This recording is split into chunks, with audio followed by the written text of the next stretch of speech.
Maintenant, le diable va nous dire, il va nous enseigner maintenant les 10 commandements de Lucifer, ses propres 10 commandements. Le premier commandement dit quoi? Le premier commandement dit ceci. Ne permettez pas aux chrétiens de prier et de jeûner. Ne permettez pas aux chrétiens de prier et de jeûner. Aujourd'hui, beaucoup de chrétiens, soi-disant chrétiens, ne prient pas. Il y en a qui prient seulement quand ils sont dans l'église. Mais quand ils quittent l'église, là, c'est fini. Chez lui à la maison, pas de prière. Même là où il travaille, pas de prière. Pas de prière, pas de prière. Il y a même des gens qui se disent chrétiens, mais quand vous regardez dans ses yeux, vous ne verrez même pas une goutte de prière là, une goutte même de prière dans ses yeux. Vous ne verrez pas. Mais cependant, il vous dira que je suis chrétien, que j'ai fait 20 ans à l'église et tout ça. Pas de prière. Il n'a même pas la vie de prière. Pour le jeûne, n'en parlons pas, parce que aussi longtemps que la viande existe, il ne va pas jeûner. Il dit qu'il va jeûner aujourd'hui. Aujourd'hui, on présente la viande. Il dit, oh, bon, je mange seulement aujourd'hui, mais demain, je ne vais pas jeûner. Demain encore, il voit encore la viande. Il dit, oh, bon, je mange seulement aujourd'hui. Il ne va pas jeûner. Donc, il y a des gens là, que depuis même qu'il est chrétien, hein, je ne sais pas s'il a jeûné une fois déjà ou bien 2 fois. Je ne pense pas. Mais il vous dit qu'il est chrétien. Alors qu'il n'y a pas de vie chrétienne sans la prière. Il n'y a pas de vie chrétienne sans la prière. La prière, c'est une puissance, c'est une arme. C'est une arme. C'est une arme.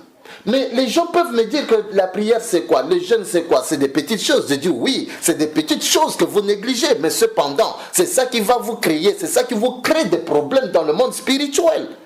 Ne pensez pas que le diable va inventer des grandes choses, comme quoi. Non, le diable, il tient les gens à partir des plus petites des choses qu'il néglige. À partir des plus petites des choses qu'il néglige, comme la prière. On te dit de prier, tu ne veux pas prier. Tu pries seulement à l'église. Après l'église, tu ne pries même pas. Tu es ta maison. Il y a des gens que quand vous entrez même dans leur maison, même si c'est à 12 heures, vous allez voir le noir. Le noir, le noir. Aujourd'hui, si les enfants de Dieu, les chrétiens, ils ont des problèmes, c'est parce qu'ils ne prient pas. Ils ne prient pas. Si tu ne pries pas, ta maison est devenue maintenant la maison du diable, est devenue la maison des démons, la maison des esprits mauvais. Voilà pourquoi il y a des problèmes, des problèmes, des problèmes. Les chrétiens ont des problèmes vraiment terribles aujourd'hui parce qu'ils ne prient pas. Tout comme il y a des églises aussi, qui sont déjà pris en otage par le diable. Pourquoi? Parce que ces églises-là, il n'y a pas la vie de prière là. Il n'y a pas la vie de prière dans cette église. Rien. Aujourd'hui, nous retrouvons les sorciers à l'église. Mais hier, les sorciers ne pouvaient pas entrer dans l'église. Dans les années 80. Dans les années 80, là, on ne pouvait même pas retrouver les sorciers dans l'église. Parce que dans les années 80, c'était la prière, c'était le feu de la prière dans les églises. Un sorcier ne peut pas entrer dans l'église. Mais aujourd'hui, les sorciers, non seulement ils sont entrés dans l'église, mais ils se retrouvent encore pasteurs. Ils sont assis sur la chair. Les sorciers en train de nous prêcher. Pourquoi? Parce qu'il n'y a pas la vie de prière. Il n'y a pas la vie de prière. Si tu pries vraiment, un sorcier n'entrera pas dans ta maison. Si cette église prie, c'est une église de prière, les sorciers n'entreront pas dans cette maison. Je vous donne un témoignage. J'étais au Cameroun en tant que prêtre. Un après-midi, j'ai pris la voiture, je suis sorti. En arrivant quelque part, la voiture est tombée en panne. Moi, je ne connais rien dans la mécanique. J'ai garé la voiture, j'ai pris mon téléphone. J'ai appelé le mécanicien de la paroisse pour venir me dépanner, son téléphone ne passe pas. J'appelle maintenant les autres collègues prêtres pour qu'ils puissent me retrouver le mécanicien là, leur téléphone ne passe pas. Alors j'ai décidé de prendre le taxi pour retourner à la paroisse chercher le mécanicien. Mais tous les taxis qui passent, les taxis voitures qui passent là, il y a des gens. Alors j'ai décidé maintenant d'entrer dans le bus en commun. Je suis entré dans le bus en commun, je me suis assis. Quelques chemins faisant comme ça, or il y avait un pasteur qui était dans le bus. Et le pasteur a commencé à prêcher. Quand il prêchait, ça ne me disait absolument rien. Il prêchait, il faisait des va-et-vient. Parfois il venait juste même à côté de moi, il prêchait. Ça ne me disait absolument rien. Arrivé à un certain moment, le pasteur a entonné un cantique. Les gens dans le bus ont commencé à chanter. Tout ça, les chansons, ça ne me disait absolument rien. Mais arrivé à un certain moment, le pasteur a dit, je vais prier pour vous. Quand le pasteur a commencé à prier, de là où j'étais assis, ma chaise là, c'est comme si c'était le feu qui me brûlait, le feu vraiment. J'étais mal à l'aise. Et quand le pasteur a dit seulement au nom de Jésus, je me suis retrouvé dans le quartier derrière la maison d'un monsieur là-bas, en chair et en os. Je ne sais pas si j'ai cassé le vitre du bus, ou bien si mon voisin, il s'est remarqué que je n'étais pas là, ou bien comment, je ne sais pas. Donc quand il a dit seulement au nom de Jésus, j'ai traversé vraiment le vitre du bus là, je suis tombé dans le quartier là-bas, derrière la maison d'un monsieur là-bas. Heureusement pour moi, quand je suis tombé là, j'ai regardé, il n'y avait personne qui me regardait. Il n'y avait personne qui passait. Je me suis mis debout, j'étais en colère, je me suis énervé, je me suis mis debout, j'ai essuyé la poussière. La poussière maintenant, je suis sorti sur la route pour chercher le bus là, pour chercher le pasteur, mais le bus est déjà parti. Mais qu'est-ce qui a fait que je me suis retrouvé dans le quartier là-bas? C'est la puissance de la prière. C'est la puissance de la prière. Ce n'était pas les chansons, non. Ce n'était pas les prédications qui m'ont jeté là-bas, non. Parce que les chansons, les prédications, ça ne fait absolument rien au diable. Rien. Le diable ne met pas contre les chansons. Le diable n'est pas contre les prédications de bénédiction, d'élévation, de quoi et tout ça, même de sanctification. Le diable ne met pas contre ça. Mais quand le pasteur a voulu seulement prier, il a commencé à prier.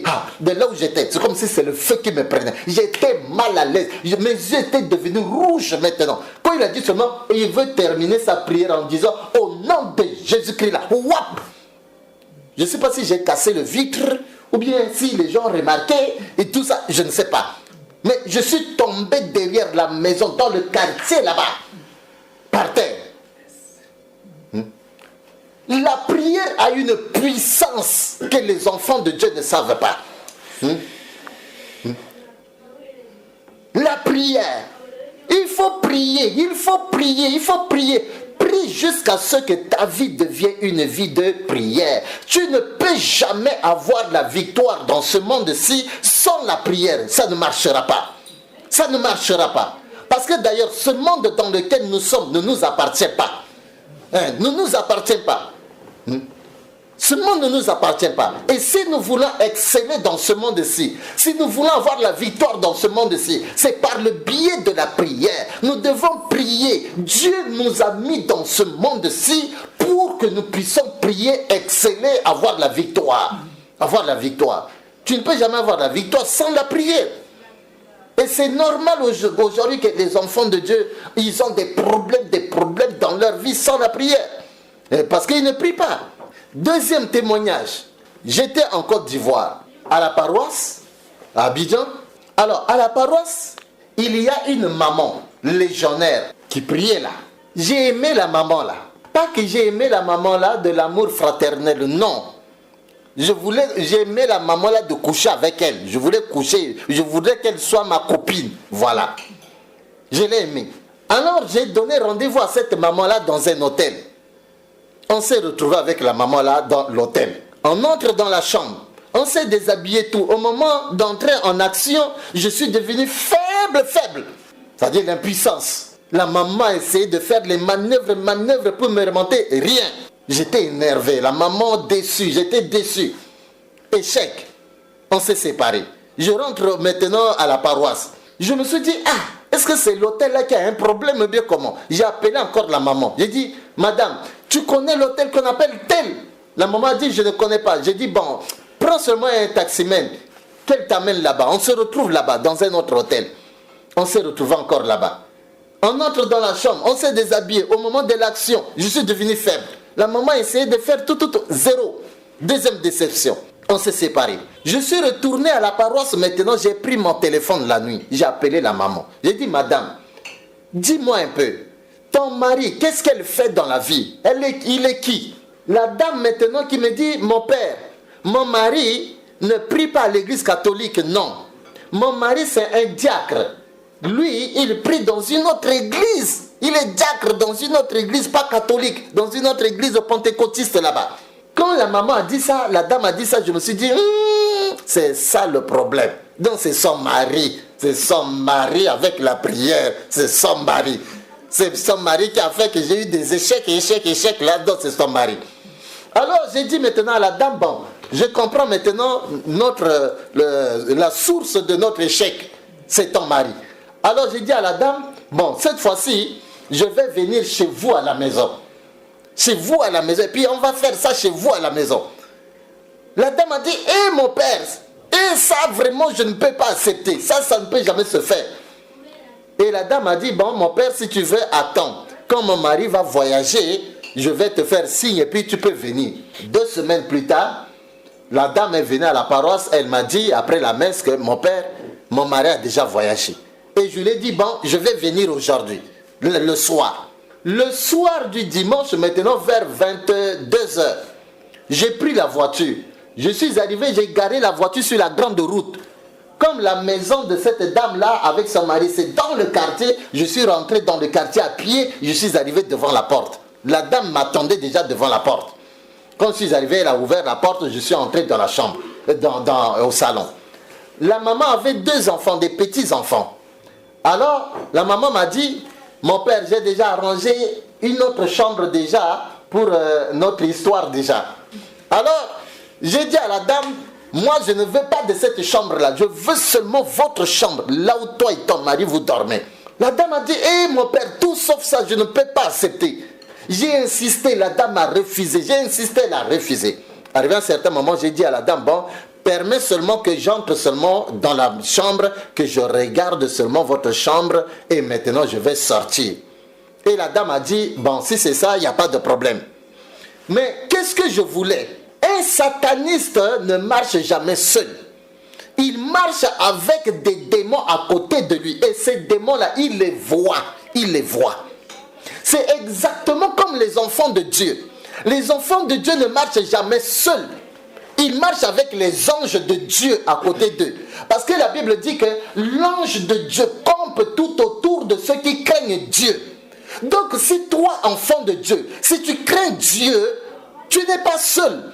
Tu ne marches pas seul. Tu ne dors pas seul. Tu es avec les anges de Dieu à côté de toi. C'est ce que les enfants de Dieu ne comprennent pas. C'est ce que les enfants de Dieu ne savent pas. Un sataniste ne marche pas, il marche avec des démons. Et je suis venu avec les démons. Ce sont ces démons-là que je voudrais les déposer dans la chambre là-bas. Ce sont ces démons-là. Alors la dame m'a dit, bon, mon père, si c'est ça, il n'y a pas de problème, tu peux entrer. J'ai vu la dame maintenant s'asseoir au salon sur leur fauteuil. Et moi, je suis venu maintenant. La porte de la chambre est déjà ouverte. Mais il y a un rideau à la porte. Je suis venu, j'ai ouvert le rideau comme ça. Je voudrais maintenant mettre seulement un pied dans la chambre comme ça. J'ai glissé, je suis tombé et je me suis retrouvé à l'hôpital le lendemain vers 8h sous sérum. Sous sérum.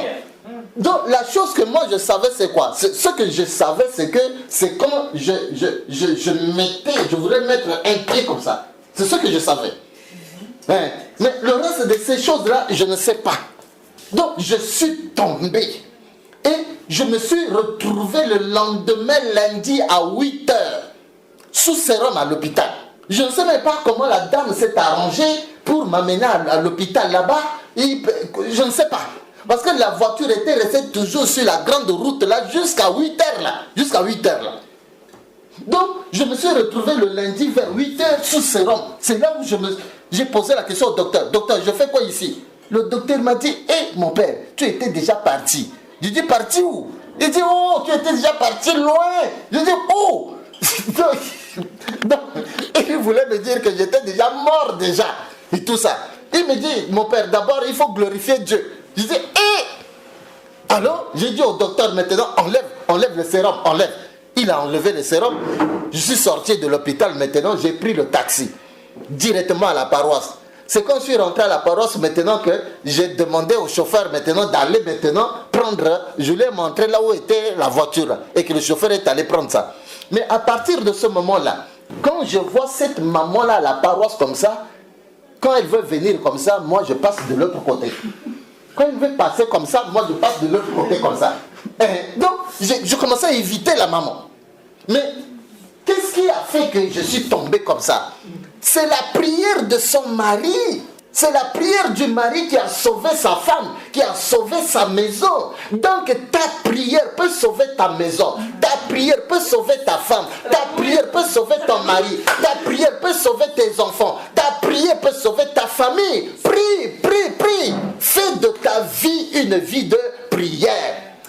Tu n'as pas besoin de voir ce que ta prière l'a fait. Non, tu n'as pas besoin de voir. Tu as besoin de croire. Parce que la Bible dit que nous ne marchons pas selon la vue, mais nous marchons selon la foi. Crois à ta prière. Crois à ta prière et tu pries. Le monde d'aujourd'hui a des problèmes parce que les chrétiens ne prient pas. Les églises ne prient pas. Rien.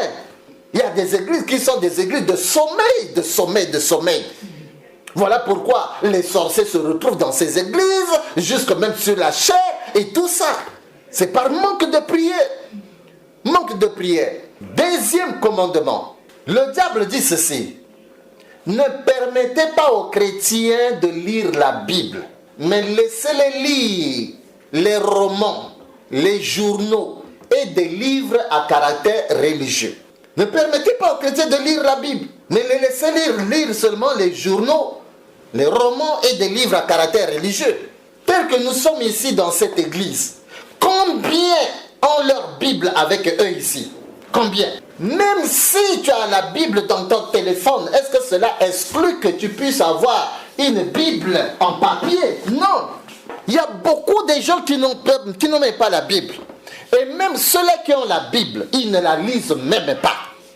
Peut-être que la dernière fois que tu as pris ta Bible, tu as ouvert là, ça fait déjà 3 ans. Ça peut faire déjà 1 année. La dernière fois que tu as lu ta Bible. Mais le combat qui était passé entre Jésus-Christ, notre Seigneur, et le diable dans le désert, c'était un combat de ce qui est écrit.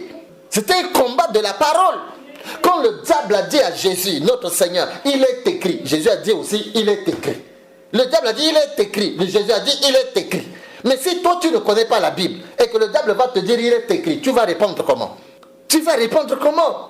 C'est comme il y a des chrétiens ici, là, dans leur tête, là, ils n'ont même pas un seul verset biblique. Ils n'ont même pas 2 versets. Parce que même la prière dont on parle, la prière c'est quoi? La prière c'est retourner à Dieu sa propre parole.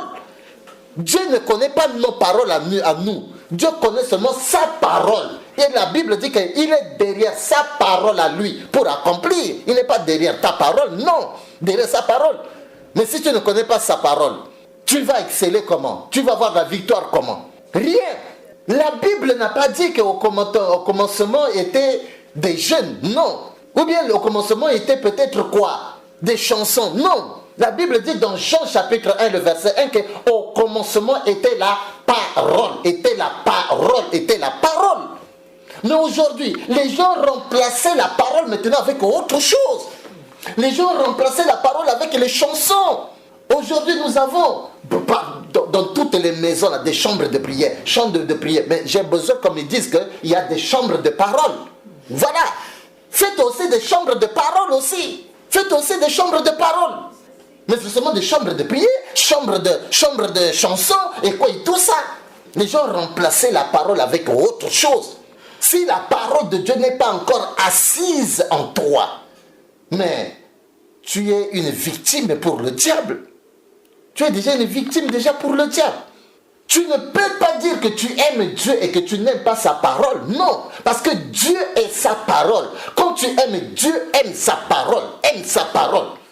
Mais les gens disent que oh, j'aime Dieu, mais cependant ils n'aiment pas la parole. Quand on dit que venez à l'église écouter la parole, il dit oh, je n'ai pas le temps, mais il dit oh, j'aime Dieu. Ça c'est quel Dieu que tu aimes comme ça? Parce que ce Dieu-là, c'est sa parole, il est sa parole. Tu ne peux pas dire que tu aimes Dieu et que tu n'aimes pas sa parole. Non, ça ne marchera pas. Ça ne marchera pas. Les gens n'aiment pas Dieu. Les gens n'aiment pas la prière. Ils n'aiment pas la prière. Mais quand il s'agit on dit que non, il y a le concert. Concert à l'église, les chansons et tout ça. L'église pleine. plein de gens. Mais quand on dit que non, il y a le séminaire de la parole de Dieu là, les gens ne viennent pas. Les gens ne viennent pas. Les gens n'aiment pas la parole. Et même là, même quand on dit que bon, il y a la parole et tout ça, regardez combien vous donnez de la valeur à la parole. Les chansons, ça peut prendre même 2 heures du temps. Quand il s'agit de la parole de Dieu, on vous dit 30 minutes. Vous avez 30 minutes. Si c'est beaucoup, 45 minutes. 45 minutes pour la parole. Et quand il s'agit des chansons, 2 heures du temps. Est-ce que réellement, vous aimez la parole? Vous aimez Dieu parce que Dieu c'est la parole. Est-ce que vous aimez Dieu? Mais c'est normal que les gens restent toujours des bébés. Parce que 30 minutes, ça va faire quoi à la personne? 45 minutes, ça va faire quoi à la personne? C'est comme ça que les gens restent toujours des bébés. Et il y a des églises bébés. Il y a des églises bébés où le pasteur d'abord lui-même, il est bébé. Et le fidèle aussi bébé. Parce qu'on ne donne que ce qu'on a. Si le pasteur n'a pas de parole, il va donner quoi aux fidèles? Il va donner quoi? Il va produire quelle qualité des enfants? Des enfants bébés. Les gens n'aiment pas la parole. Mais quand il s'agit de sport, le match au football, au stade, il faut voir les gens. Et les gens ne se fatiguent pas pour rester devant la télévision, regarder les matchs à la télévision, vidéo et tout ça, regarder les films comme ça. Les gens ne se fatiguent pas. Mais quand il s'agit de la parole de Dieu, oh, je n'ai pas le temps, nous cherchons des excuses. Mais c'est le diable. Tu es déjà dans le 95 là, déjà sans le savoir déjà. Beaucoup de gens sont charnels. Ils écoutent tout, leur acte seulement charnel. Parce que tu n'es pas la parole. La parole de Dieu n'est pas en toi. Tu serais spirituel comment? 0. Le 3e commandement dit ceci. Dites aux chrétiens que leur Père, c'est-à-dire Dieu, n'a pas besoin de leurs dîmes et de leurs offrandes. Ce sont les pasteurs qui les volent. Dites aux chrétiens que leur Père, c'est-à-dire Dieu, n'a pas besoin de leurs dîmes et de leurs offrandes. Mais ce sont les pasteurs qui les volent. Regardez aujourd'hui dans nos églises, combien de gens donnent les dîmes? Combien? Et même ceux-là qui donnent pensent qu'ils donnent au pasteur. Alors qu'ils ne donnent pas au pasteur. Ils donnent à Dieu. Combien de gens emportent leurs offrandes à Dieu, à l'église? À l'église, le pasteur peut prêcher sur tout, bénédiction, l'élévation, tout ça. Après, quand il ne touche pas aux offrandes, on dit non, vraiment, ça c'est un bon pasteur. Mais dès qu'il prêche maintenant qu'il veut toucher seulement aux offrandes là, ils disent non, ça ce n'est pas un bon pasteur. Pourquoi? Parce qu'il parle des offrandes. Mais ils oublient que la Bible dit dans Jean 3,16 que Dieu a tant aimé le monde et qu'il a fait quoi? Il a donné. Notre Dieu, c'est un Dieu donneur. Il a donné. Tu ne peux pas adorer Dieu parce qu'il y a la loi de l'adoration qui comporte 3 choses. Le petit enfant Isaac, il a dit à son papa Abraham, quand Abraham a dit à Sarah, nous partons pour adorer, il a pris Isaac. Ils sont allés sur la montagne là-bas. Mais le petit enfant, il a dit à son papa, papa, mais moi je vois déjà le bois, je vois déjà le feu, mais où est l'agneau? Où est l'agneau? Parce que moi je connais la loi de l'adoration. Pour qu'on parle de l'adoration, il faut l'agneau, il faut le bois, il faut le feu. Le bois, c'est l'image de la parole de Dieu. Tu ne peux pas adorer Dieu sans la parole. Le feu, c'est l'image du Saint-Esprit de Dieu. Tu ne peux pas adorer Dieu sans le Saint-Esprit. L'agneau, c'est l'image de l'offrande. Tu ne peux pas adorer Dieu sans l'offrande. Mais combien viennent à l'église sans l'agneau, sans l'offrande? Et ils disent que oh, j'ai adoré, j'ai loué. Tu as adoré quoi? Parce que ici, s'il manque une seule chose là, c'est que tu n'as rien fait. Tu peux avoir le bois, la parole de Dieu, tu peux avoir l'agneau, tu peux avoir le feu, le Saint-Esprit. Mais si tu n'as pas l'offrande là, c'est 0. Il faut que les 3 là soient ensemble pour que ça soit l'adoration. Et même là, dans ce que vous les chrétiens, nous les chrétiens, nous donnons à Dieu. Combien d'abord tu donnes comme offrande? Si ce n'est que 50 francs, si ce n'est que 100 francs, si c'est beaucoup, c'est 500. Si c'est beaucoup, c'est 1000 francs. Et cependant, tu veux que Dieu te donne 5 millions. 1 million. Tu donnes 1000 francs et tu veux que Dieu te donne 1 million. Mais ça ne marchera pas. Ça ne marchera pas. La Bible dit, on te mesurera à la même mesure même que toi-même tu donnes. Voilà. On va te mesurer en fonction de ce que tu donnes. Tu donnes seulement 1000 francs et tu dis, oh Seigneur, donne-moi 1 million, donne-moi 2 millions. Mais ça, c'est de la sorcellerie. Ça ne marchera pas comme ça. Ça ne marchera pas. Pourquoi le diable a interdit? Il a dit cela. C'est pour maintenir les enfants de Dieu dans la pauvreté. Parce que aussi longtemps que tu ne donnes pas la dîme, tu ne donnes pas les offrandes, la pauvreté sera toujours devant ta porte. La pauvreté sera toujours là. Et tu seras toujours pauvre. Tu seras toujours pauvre. Beaucoup de gens, beaucoup de chrétiens qui sont dans les églises, ils sont maudits. Ils sont maudits déjà. Ils sont maudits. Ce n'est pas moi qui le dis. Prenez votre livre là, la Bible là, allez chez Malachie là-bas. Vous allez voir ça vous-même là-bas. Dieu a dit quoi? Vous m'avez volé. Vous êtes maudits dans Malachie chapitre 3 à partir du verset 7 en allant. Lisez vous-même. Et ce sont les gens qui sont maudits là, qui se retrouvent dans les églises maintenant, les voleurs des offrandes et les voleurs des dîmes, qui demandent à Dieu d'être béni, que bénis-nous. Mais ça ne marchera pas. Moi, dans mon église, j'ai 4 pasteurs. Toi, le pasteur, tu monteras sur la chaire prêcher si moi je vois ta dîme. Parce que si je ne vois pas ta dîme, ça veut dire que tu es déjà maudit. Alors, qu'est-ce que tu vas aller dire aux enfants de Dieu là-bas? Toi-même, tu n'es pas modèle. Alors, tu vas aller dire quoi là-bas? Assieds-toi jusqu'au jour où je vais commencer à voir ta dîme. Même toi le chanteur, tu vas chanter quoi? Je ne vois pas ta dîme, tu es déjà maudit. Alors tu vas chanter quoi là-bas? Assieds-toi. Même toi le protocole, assieds-toi jusqu'à ce que je vois d'abord ta dîme. Oui, c'est la parole de Dieu qui le dit. C'est la parole de Dieu. Aujourd'hui, pas des offrandes, pas des dîmes à l'église. Et aujourd'hui, il y a même certains serviteurs de Dieu qui commencent à prêcher même contre les offrandes. Non, ne donnez pas les offrandes. Jésus a tout fait déjà sur la croix déjà. Il n'a pas besoin de votre offrande. Et l'offrande là, c'est toi-même déjà. Comme tu t'es déjà donné, c'est toi-même déjà. Et quoi, et tout ça. Mais ce sont les satanistes, ce sont des satanistes, des sorciers qui prêchent des choses comme ça. Pour accomplir le 3e commandement du diable. Pour accomplir le 3e commandement du diable. Parce qu'ils veulent maintenir les enfants de Dieu toujours dans la pauvreté, dans la malédiction toujours. Mais regardez la vie de ces gens-là qui ne donnent pas la dîme et les offrandes. Regardez leur vie. Qu'est-ce qui a marché dans leur vie? Qu'est-ce qui a changé dans leur vie? Et laissez-moi vous dire, si tu ne donnes pas la dîme là, si tu ne donnes pas les offrandes là, Dieu prendra ça de force. Dieu, il va prendre ça de force. Que tu veuilles ou pas, il va prendre ça de force. Il va même utiliser le diable. Parce que ce que vous ne savez pas, c'est quoi? Le diable aussi, c'est un serviteur de Dieu. C'est un serviteur de Dieu. Hein? Le diable, c'est un serviteur de Dieu. Il va dire au diable que diable, viens ici. Tu es mon serviteur. Tu as vu le garçon là, qui s'appelle Gaston là. Il m'a volé, il ne m'a pas donné la dîme et les offrandes. Alors, il va te donne-lui la maladie là-bas. Le diable va te saisir là-bas, une maladie là, tu arrives à l'hôpital, les ordonnances, pharmacie, tout ça là. Hein. Tu vas payer, tu vas, mon ami, que tu veux ou pas là, tu vas donner. Tu vas donner, tu vas donner. Hein. Ton enfant va tomber malade, ta femme va tomber malade, ta voiture en panne, et quoi, et tout ça, mais tout ça, toi-même aussi, toi-même, une maladie. Tu vas donner, tu vas donner. Tu vas donner, tu vas donner. Alors maintenant, c'est à vous de choisir. Soit tu donnes à Dieu, ou bien soit tu donnes au diable. Alors c'est à vous de choisir. C'est à vous de choisir. Parce qu'on ne vole pas Dieu. Il n'y a personne qui est plus malin que Dieu. Jamais. Ne pense pas que tu es plus malin que Dieu et que tu peux rouler Dieu. Non. Nous donnons à Dieu parce que nous savons que c'est Dieu qui nous l'a donné.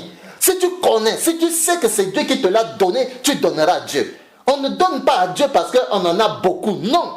Nous donnons à Dieu parce que nous savons que c'est lui qui est la source. Celui qui est la source intarissable. Que même si je lui donne, il va me le donner toujours. Et Dieu bénit toujours ceux-là qui donnent. Si Dieu sait que toi, tu es une source de bénédiction pour les autres, Dieu va te le donner. Mais si Dieu sait que tu es inutile, tu n'es pas une source là, Dieu va te donner quoi? Il ne te donnera rien. Dieu ne va pas te donner quelque chose. Faites-vous des donneurs. Soyez des donneurs dans la vie. Moi, je donne à tout le monde. Quand Quand je donne même à un pasteur, je donne à quelqu'un là, dans ma tête ici, je sais que c'est à Dieu que j'ai donné. C'est à Dieu, c'est à Dieu. Parce que la Bible me dit, Jésus a dit, je suis dans le Père est dans moi. Celui qui me voit a vu le Père, voilà. Donc quand je vois quelqu'un là, je sais qu'en lui, il y a Jésus et le Père. Donc je sais, quand je lui donne là, c'est à Jésus et le Père que j'ai donné. C'est ça dans ma tête. Soyez des donneurs dans votre vie. Soyez des donneurs dans votre vie. Soyez des donneurs dans votre vie. C'est le diable qui empêche les gens à ne pas donner à Dieu. Parce que le diable sait que si vous donnez à Dieu, Dieu qui est fidèle à sa parole, Dieu qui dit que je bénis celui qui me bénit, je bénis celui qui donne, Dieu va vous donner, Dieu va vous bénir. Le diable connaît cela. Voilà pourquoi le diable empêche les enfants de Dieu à ne pas donner. Et à ce moment-là, quand vous ne donnez pas, Dieu ne va pas aussi vous donner. Vous serez toujours dans le manque, dans le manque, dans le manque, dans le manque. Voilà, toujours dans le manque. En train de vous endetter toujours. Mais si vous donnez à Dieu, Dieu, il va vous donner. Vous ne manquerez de rien. Vous serez toujours dans l'abondance. Vous serez toujours dans l'abondance. Vous ne manquerez de rien. Aujourd'hui, les gens qui sont les plus grands, des grands mendiants au monde, ce sont les chrétiens. Conséquence, on est pauvre. L'église est pauvre. Pour un petit rien, acheter même les instruments là. On part demander des crédits à la banque. Mes amis, lorsque tu ne donnes pas à Dieu, sache que le diable est déjà dans ta vie déjà. Et d'ailleurs, les démons de la pauvreté, son nom c'est Achiel. Achiel, c'est le démon de la pauvreté. C'est ce démon-là qui bloque les enfants de Dieu à ne pas donner à Dieu. Son nom c'est Achiel. A-K-I-E-L, c'est ça. Les Français l'appellent Achiel. Les Romains l'appellent Akela. Akela. Les Romains l'appellent Akela. Les Français l'appellent Achiel. C'est le démon de la pauvreté. Donc si tu ne veux pas donner à Dieu là, le Achiel est avec toi, hein? Tu marches avec lui, ce démon là, tu marches avec lui. Tu marches avec lui. Le 4e commandement dit ceci: laissez les chrétiens pauvres en les empêchant de donner la dîme et les offrandes. Laissez les chrétiens pauvres en les empêchant de donner la dîme et les offrandes. Donc, bien aimé, si vous voyez ici, le 4e commandement va de pair avec le 3e commandement. Donc, le 4e et le 3e commandement parlent toujours de la dîme et des offrandes. Dans la vision de Dieu, ce qui importe beaucoup plus pour Dieu, c'est d'abord la dîme. C'est d'abord la dîme. Parce que c'est quand vous donnez votre dîme à Dieu, c'est par là que les portes du ciel maintenant s'ouvrent pour que maintenant Dieu vous bénisse afin que vous ayez les offrandes maintenant pour donner maintenant. Mais lorsque vous ne donnez pas vos dîmes à Dieu, les écluses, la porte du ciel est fermée. À ce moment-là, vous n'aurez même pas les offrandes pour donner. Vous n'aurez même pas les offrandes pour donner. C'est-à-dire qu'entre la dîme et les offrandes, ce qui vient avant, ce n'est pas les offrandes, mais c'est la dîme qui vient avant. Parce que c'est la dîme qui permet à Dieu, qui permet à ce que les portes du ciel, les écluses du ciel maintenant s'ouvrent maintenant sur la vie de la personne et que maintenant Dieu réponde maintenant sa bénédiction en abondance sur la personne. Mais lorsque la personne ne donne pas sa dîme, à ce moment-là, les portes du ciel sont fermées. Ça sera difficile pour la personne maintenant d'avoir quelque chose pour donner comme les offrandes. Donc, mes bien-aimés, retenez bien ceci. Tu peux donner une maison à une église. Tu peux donner ta parcelle à une église. Tu peux acheter une voiture à un serviteur de Dieu. Mais si ta dîme n'a pas été encore payée, c'est que c'est encore nul. Tout ce que tu as fait, c'est zéro. Je répète très bien. Tu peux donner même une parcelle à Dieu. Tu peux donner une voiture à un homme de Dieu. Tu peux donner quoi à une église. Mais tant que ta dîme n'est pas encore payée, tu es encore sous le coup de la malédiction. Tu es sous le coup de la malédiction. Et que tout ce que tu as fait, c'est zéro. C'est zéro. Donc, ça veut dire que tout ce que tu feras, tout ce que tu donneras, il faut savoir que tu dois toujours donner la dîme à Dieu. toujours donner la dîme à Dieu. Que dit maintenant le 5e commandement? Le 5e commandement dit ceci: allez propager la haine dans des églises et dans des familles. Allez propager la haine dans des églises et dans des familles. Allez propager la haine et la division dans les églises et dans les familles. Donc aujourd'hui, si vous vous souvenez très bien et vous regardez très bien, aujourd'hui, nos églises sont divisées et c'est la personne qui est à la base de la division des églises, c'est le diable. C'est le diable qui utilise des bébés spirituels. Des bébés spirituels, c'est-à-dire des gens qui ne sont pas enracinés dans la parole de Dieu. C'est le diable qui les utilise pour diviser maintenant les églises. Diviser les églises. Et même là aussi, regardez dans nos familles. Hier, papa et maman et les enfants sont tous dans la même maison. Mais aujourd'hui, papa est dans une autre maison là-bas. Maman est dans une autre maison là-bas. Chacun se trouve par-ci, par-là. Et pourtant, hier, ils étaient tous ensemble dans la même maison. Mais d'où vient maintenant cette division? D'où vient maintenant cette séparation maintenant? C'est le diable qui est à la base de cela. C'est le diable qui est à la base de cela. Papa se retrouve quelque part, maman se retrouve quelque part, chacun des enfants se retrouve quelque part, et c'est Dieu maintenant pour tous. Parfois, ils se retrouvent seulement, ils se rencontrent seulement au marché, dans la rue, pour se dire: oh maman, comment tu vas? Ma fille, comment tu vas? Quelles sont les nouvelles? Et pourtant, hier, ils étaient tous dans la même maison. Mais d'où vient maintenant cette séparation, cette division? C'est le diable qui est à la base. Parce que le diable n'aime pas l'unité. Le diable n'aime pas l'union. Lorsque vous êtes dans l'unité, lorsque vous êtes dans l'union, le diable, il est mal à l'aise. Il est mal à l'aise. Il est mal à l'aise. Donc la vision du diable, c'est de combattre les familles unies. La vision du diable, c'est de combattre les églises unies. La vision du diable, c'est de faire de sorte que les familles se divisent, les églises se divisent. Parce que lorsque vous êtes divisés, c'est alors que le diable va régner maintenant. Le diable va régner. Mais lorsque vous êtes unis, le diable ne peut même pas avoir le pouvoir de régner. Lorsque vous êtes divisés, vous donnez maintenant la capacité et le pouvoir au diable maintenant de régner et de dominer maintenant. Et de dominer. Donc, c'est ça le 4e commandement. Et ce 4e commandement, le diable a beaucoup travaillé avec ce 4e commandement-là. Et beaucoup travaillé dans le 4e commandement. Et dans l'église catholique, il y a un démon que son nom c'est Akam. A-A-M-E. Ce démon Akam, c'est le démon de la division. On l'appelle aussi le démon religieux. On l'appelle aussi le démon de la division. Alors, ce démon Akam là, on l'appelle dans l'église catholique Saint François d'Assise. Saint François d'Assise. En réalité, Saint François d'Assise là n'existe pas. Il n'existe pas. C'est un démon. Son vrai nom, c'est Akam. Akam, c'est le démon de division. On l'appelle aussi le démon séparateur. On l'appelle aussi le démon religieux. Et ce démon Akam a beaucoup travaillé dans des familles, a beaucoup travaillé dans des églises.